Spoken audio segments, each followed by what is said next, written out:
Hello, my name is ghobelman, and today we are doing some designated board training with the theme of governance as leadership. After some introductory material, our goals today are number one, unpack some thoughts about the most effective way to lead an organization, and then we would like to discover the model of governance that's currently being utilized, and then finally move into a discussion about the three modes of governance so that the board can move in whatever direction you deem necessary. I'm excited about the opportunity to share with you information that I believe can help each of you in your designated role with this organization. So let's get started. The first question one might ask is, why are we here today? After all, there are probably a dozen things on your ever-present list of urgent things needing to be done ASAP, and some might be tempted to ask, is this training really that important or even necessary? It is necessary if we are striving for excellence. We can always make it better. This is true in an individual sense first. If we're not improving ourselves, then we are stagnating and are less effective at promoting board excellence on the boards that we serve. This is why personal professional development is very important. Think about education through things like reading books or attending seminars, etc., or perhaps achieving true health and wellness, and that would be physically, spiritually, and emotionally. So set some goals and take definitive steps to accomplish those goals. But making it better is not just for individuals. It's also important in organizations. It's so rewarding to see the organization that you've personally invested your time, energy, and resources into grow and develop in ways that help it more effectively accomplish its mission. This can happen in a physical sense through the development of policy or structure. But at the core of why we're here today is so that there can also be growth in leadership of the governance of the organization. And this is what it's all about. We want to be better, and we want the organization to be better, and we can both be better as we focus on excellence in governance. One of the things we can do in pursuing excellence in governance in this situation is to identify the challenges a board like this would face. Dr. Brian Simmons, chair of the Organizational Leadership Program at Columbia International University, helps us by noting several items that tend to plague boards and cause board members to become frustrated at best and disengaged at worst. The first of these is a lack of training about best practices. In each industry or setting, even in a board setting, there are usually established best practices. They're typically articulated by experts in the field with much experience, and as the old adage goes, things usually work best when you follow the instructions. There's a time to think innovatively, but if something has been done before by someone else and it has proven excellent, we shouldn't have to recreate the wheel and figure out what works best all over again. Another challenge boards sometimes face are a lack of clearly defined roles of the board and/or its senior leaders. Board members can be selected for a variety of reasons, but many nonprofits have asked very little of board members beyond philanthropy and basic legal and fiduciary oversight. To compound the issue, then there are often no clear job descriptions or lines demarking management and board territory. So in this case, board members can become confused and/or dissatisfied. Poor organizational structures can also challenge a board. Kathy Trower speaks of form following function and how board committee structures often follow organizational structure. Yet when it comes to time to focus on the bigger picture, such committees are challenged to look beyond their sphere. Finally, Dr. Simmons also notes that an incomplete understanding of and commitment to biblical principles guiding effective board leadership can also hinder boards from accomplishing their key purpose. We're going to be delving into this concept a little more deeply in this first part of our training, so let's just leave that right there for now and move on. So, After determining the challenges that a board may face, the next logical question is, what does a board do? Now that's a broad question, and there are many possible answers. The overarching one, of course, is governance. Governance is essentially the responsibility of the board of directors, and in a broad sense, it involves the decisions and actions that define organizational strategy and ensures that the mission is being fulfilled. BusinessDictionary.com indicates that governance defined for organizations is establishment of policies and continuous monitoring of their proper implementation by the members of the governing body of an organization. It includes the mechanisms required to balance the powers of the members with accountability, and the primary duty of those members of enhancing the prosperity and viability of the organization. Now, William Bowen gives us 8 specific tasks of the board that you find on the slide before you, and that's a fairly complete listing. From dealing with issues related to the CEO to carrying out effective governance at the board level and everything in between, Bowen is well credentialed to speak to this topic. I'm going to give you just a moment to look over these tasks, because in a couple of slides I want you to be able to think about them in a very specific context.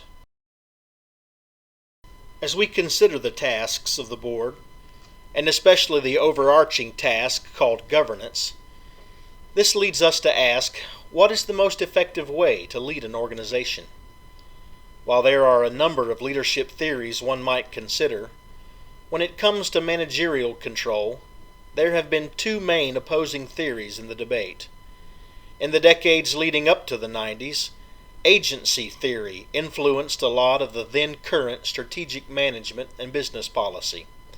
In this thinking, owners are principals and managers are agents, and there is an agency loss in the returns to owners or shareholders that equals the difference of what the returns would be if the owners themselves exercised direct control. In other words, humans are intrinsically self-centered, and I will not work for your benefit as hard as I would work for my benefit. Thus came the rise of the CEO compensation packages, because they had to receive a reward to ensure their best efforts.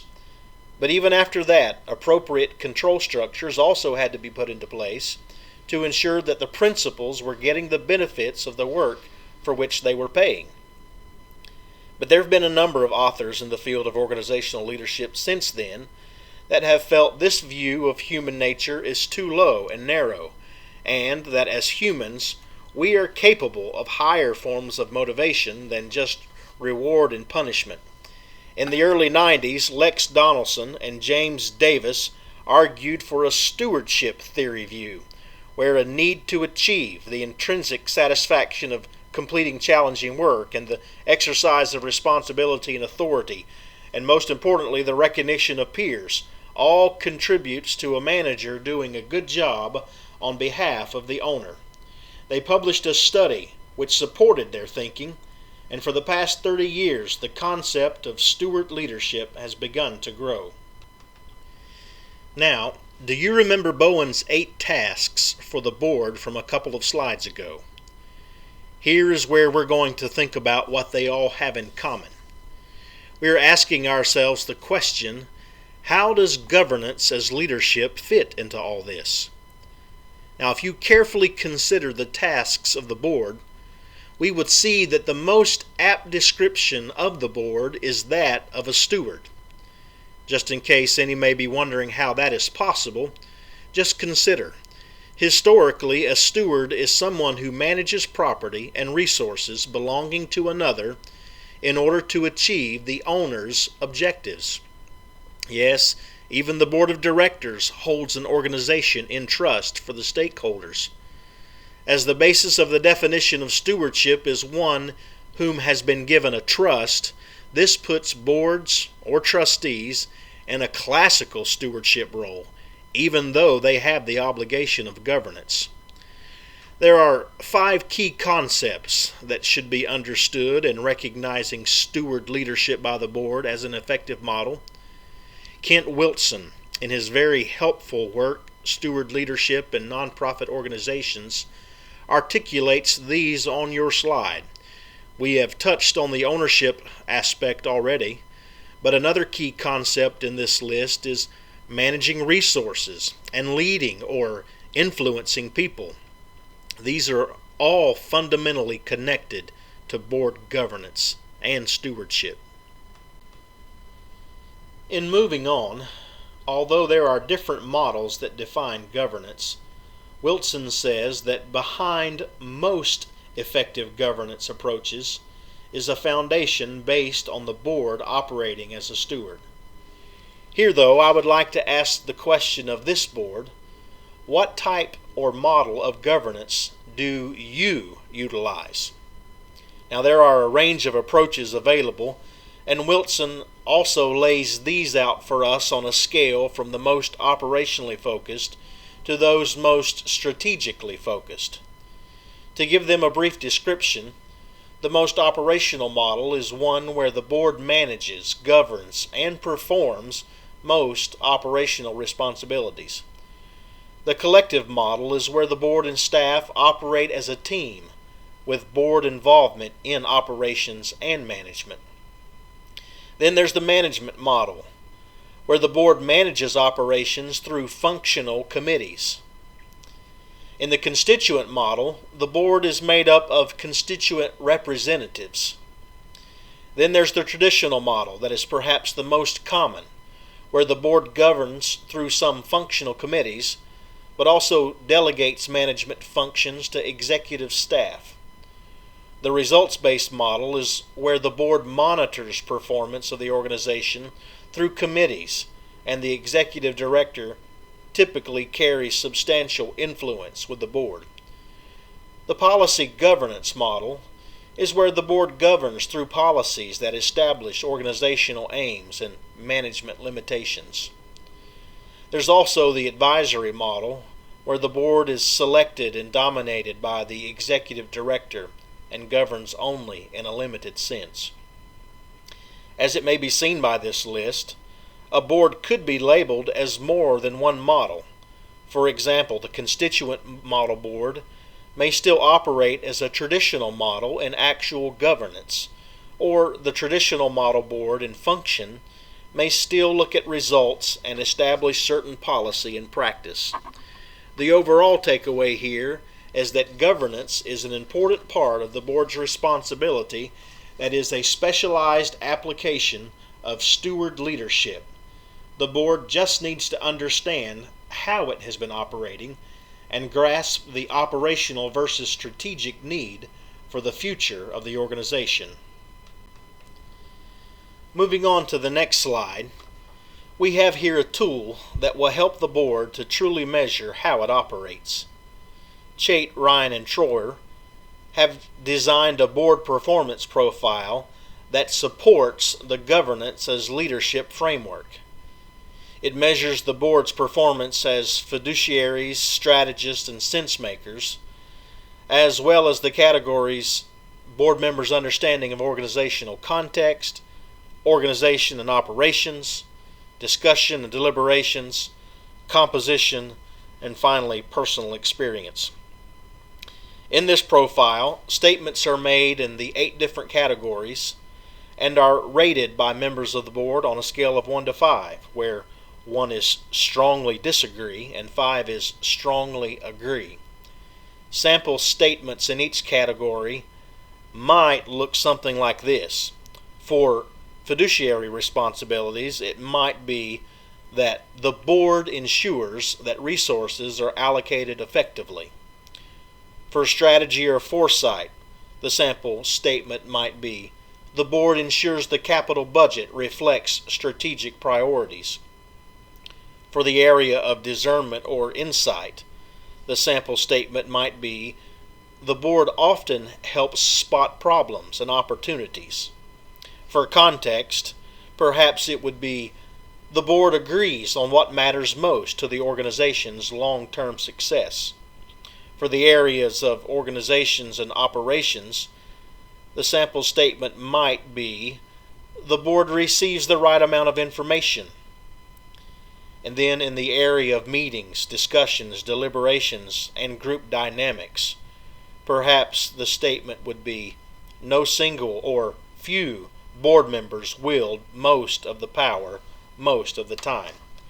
For composition, the sample statement could be, the board has a good mix of minds or ways of thinking. And then finally, in the realm of personal experience, the profile might ask if board members find serving on this board to be worthy of their time. Self-evaluation is very important and will give the board a data baseline from which to start. However, just as important is the question, where do we go from here, and how do we get there? This can be problematic as many boards, particularly operationally focused ones, are task-oriented.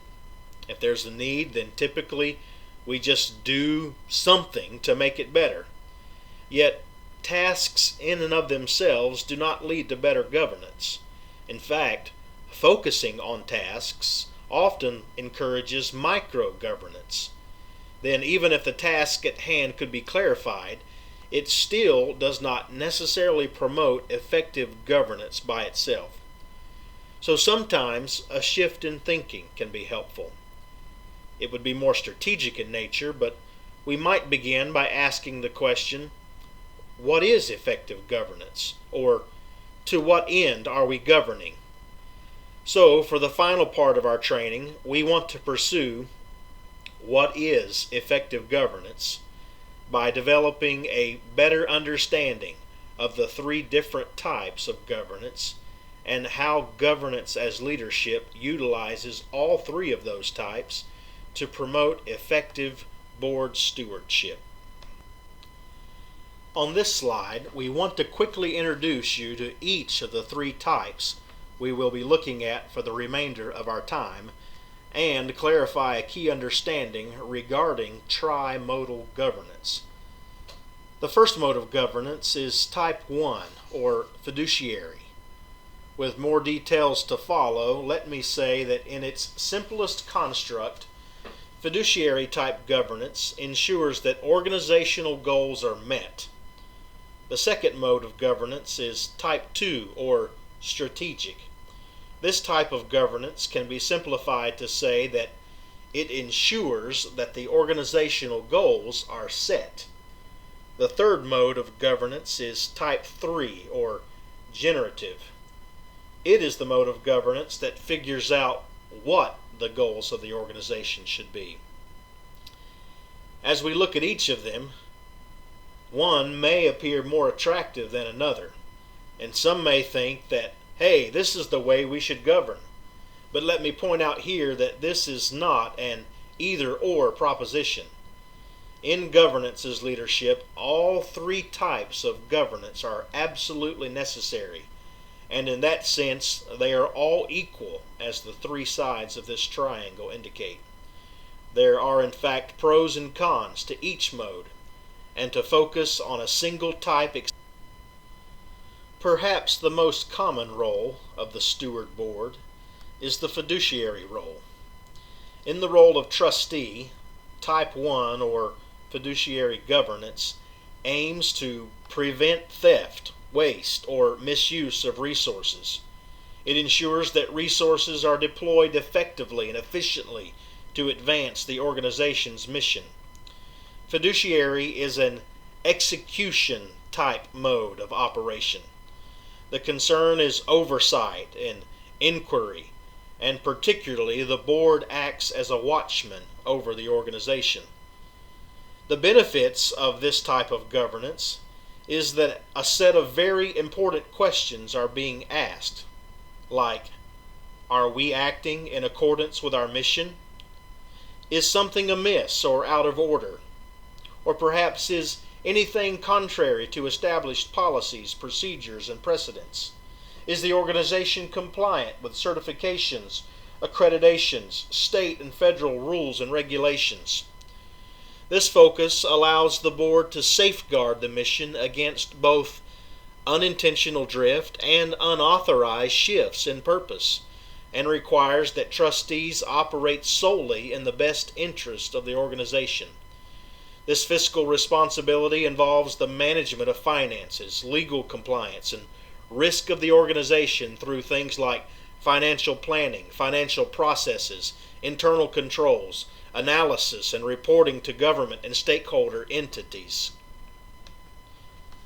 As mentioned earlier, Type 1 governance is absolutely necessary, but there are cons in the form of tendencies that often accompany this particular mode of governance. Fiduciary oversight tends to structure board committees based on organizational charts rather than organizational priorities. Now, this makes perfect sense to provide oversight, but it is not as helpful when strategic planning needs to happen. Type 1 meetings are another concern, as they tend to be dominated by staff and follow parliamentary procedure. Again, this has its place, but the tendency is for board members here to become watchers, not participants. Also, information provided at these meetings tends to be overwhelming in volume and partial to management's point of view. It's all very logical, but in this situation the board tends to learn by listening to the CEO and decides by following protocol and reaching resolution. We will see shortly how these clash with the other types of governance. Then, very often, the result of fiduciary governance is that communication with constituents is often limited. These tendencies can lead to problems if a board operates only in fiduciary mode. Schroer says, Type 1 governing does not pose a problem, but Type 1 boards do. Type 1 governing can limit board member leadership and participation, and cause a board to be so focused on routines that promising opportunities or potential problems can be overlooked. Reliance on Type 1 governance only runs the risk of institutionalizing four flawed assumptions in nonprofits. The first of those flawed assumptions is that organizations are bureaucracies, when really there are so many more dimensions at play in an organization. The second flawed assumption is that CEOs are merely agents of the board, when they're really often leaders in their own right within the organization. The third flawed assumption is that boards are principals directing their CEO agent, which this can often lead to the board watching and not leading their CEO. So in that situation, the CEO pretty much does whatever they think is right. The fourth and final flawed assumption is that organizations are closed systems, which this really undervalues or ignores all the external influences that relate to the organization, and there are many of those. Yet the goal of an organization is more than profit or legal compliance. There's a mission involved which, according to Chait and Ryan, requires a Type 2, which is a strategic or directional governance. While the fiduciary questions are still valid, this mode focuses on performance more than compliance. Because of this, data is very important, as well as peer comparisons for the organization. The goal is to align internal strengths and weaknesses with external threats and opportunities. Steward boards in the strategic planning role also work in conjunction with the executive director to define intended purpose and desired future, along with intended results. This is providing brains and not just brawn for the organization. Together, they develop and evaluate the broad means or objectives, goals, and tactics to bring that future and purpose about. This is connected to the steward's defined task of accomplishing the will of the master or owner. To this end, the focus is more on planning and thinking, and the board leadership role shifts from oversight to foresight in Type 2 governance. Now, along with this, The board should be flexible because its role must also change. As mentioned earlier, board structure must change. A strategizing session on accomplishing the organizational mission must involve more than a finance committee. Also, board and committee meetings must change. From a static, informational-driven agenda, space must then be opened up for discussion and deliberation, particularly among board members. And then communication and information must change. One-way show-and-tell reports do not advance Type 2 work. Two- or three-way communication becomes essential because you need communication between the board and the staff, and then the board and its constituents.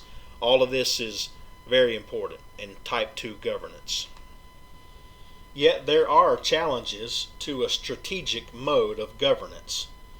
One of the first is boards trying to do Type 2 work in a Type 1 mindset. This often leads to a situation where the board has oversight of a strategic plan without actually playing a leadership role in its creation or evolution. Such plans handed to boards to be rubber stamped often fail, and when the failures of unfunded utopian constructs rather than solid realistic plan of action occurs, they can cause some board members to become disillusioned with the whole strategic process and their role in it. Type 1 governance is formulaic and ritualistic, but the best way for boards to approach strategic governance is through thinking and asking critical questions and implying intuition. The benefit of this type of governance is that it is more flexible and more future-oriented and more concerned with external factors. According to Chait and Ryan, Type 1 and Type 2 governance will both regularly appear on a board's radar as tasks that need to happen. However, they propose a third type of governance called generative. It is a sense type of governance and requires being aware of how we think. It also involves the thought process before acting that precedes all the strategy, tactics, policies, and procedures that come about later. This is important, as has been noted, a problem well stated is a problem half solved. However, generative governance is more difficult to define in a neat little framework because it involves things that are not always apparent. Yet, it is the thinking that is needed to get to the heart of the matter. Rather than accepting the status quo or prescribing the common cure, generative governance seeks to find the embedded issues by asking the why questions and enabling collective input. For the steward, this happens at a higher level. Decisions are made with freedom and trust, but what undergirds them is the fact that the steward knows the heart of the master owner. To operate generatively, the board should provide insight and understanding about a question, problem, challenge, opportunity, or the environment. Also, the board should provide a sense of the organization's identity in order to most effectively respond to the problem or environment, or to seize an opportunity that best reflects what the organization is, how it sees itself, and what it values. Ultimately, a generative mode of governance provides a framework for how the organization wishes to consider or examine any issue that it might face. So generative governance is very important in the future and foresight of an organization. Yet with the discussion of what generative is, there is certainly another side of the coin, what generative thinking is not. It is not synonymous with bold ideas, radical departures, pie-in-the-sky planning. It is not about wholesale changes in core mission or bet the organization decisions. It is not clever solutions to operational problems. It is not to be used in lieu of fiduciary and strategic thinking, and it is not the answer to every question or crisis. Yet with all of the nots, legitimate generative governance can be very helpful. A big benefit to generative governance is that leadership, like boards, are then brought into deliberations early on in the process so that they can help frame the issues. The right kind of generative leadership leads to high engagement between trustees and executives, which this can be a huge benefit or positive in the board setting. After learning more about each of the three types of governance, let's take a few moments here to point out the benefits of trimodal governance, and there are several. First of all, there is less micromanagement at the board level in exchange for macro governance. Secondly, there's also a higher level of board member engagement, which leads to enhanced performance from board members. Third, board members are better prepared for meetings, and when they're thinking at a high level, there's more value added in each of your board meetings. Fourth, the more value added and intellectual brainpower tapped means more meaning derived from board membership for the individual. There are just a few other considerations about using trimodal governance I would share with you before we close, and they come in the form of do nots. First, do not overuse any one mode. Be a three-type board, not a typecast board. Second, do not be formulaic about working in three modes. They have to happen as needed, not as scheduled. Third, do not find generative work everywhere, as some things are just common sense. Or do not mount this governance curve after staff or committee work is done. The person who comes along and says, what we really should have done isn't a helpful person at that point.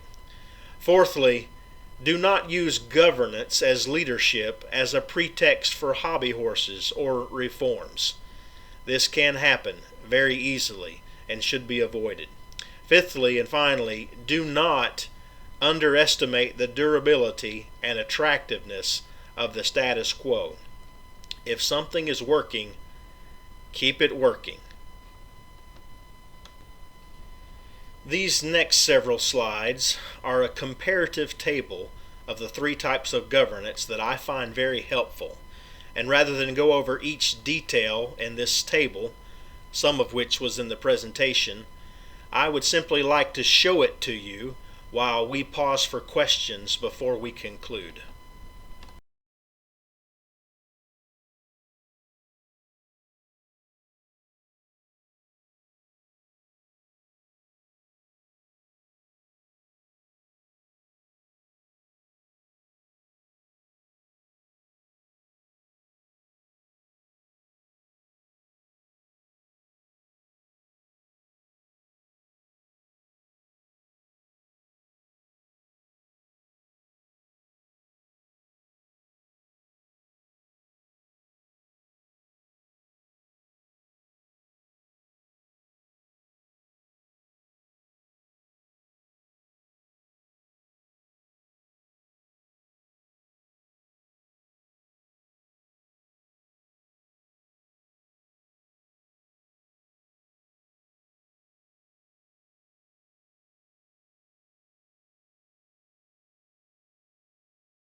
If any of you are at all like me, I very much would like to wrestle with the practical realities of how this connection is made for boards wanting to be more effective in their governance as leadership. And so, in conclusion, Trower has some excellent advice on how to help boards get to their higher purpose, which I believe is effective steward leadership. She suggests beginning with a survey, which would be the board performance profile we discussed earlier, in which board members rate service and effectiveness. And again, this gives baseline data and an excellent starting point for board improvement. And from there, it's important to build support for what needs to be done from the entire board. This is not something that a single person, even the CEO or board chair, can force upon the group. The whole process may be viewed with suspicion, so it should be clearly understood by all as an opportunity for engagement, not a contest for control, or an opportunity for fitness, not a response to illness. Everyone should come to see this as the embodiment of the organization's core values and a striving for a reflection of the best practices in the organization's sector. Trower also notes that incremental changes work best, as people rarely embrace wholesale change, yet staying the course is worth it. Keeping the status quo can be costly for an organization, yet being willing and able to change can often spur growth. Personally, I get easily frustrated with the lack of progress that's sometimes apparent. However, it does help to remember to keep the long view in mind. And yet, while you're keeping the long view in mind, celebrating victories along the way never hurts either. This concludes the board training presentation, and if anyone would like to pursue further reading on any of these topics, the key components of the presentation today came from these authors, whose works I do highly recommend. Thank you.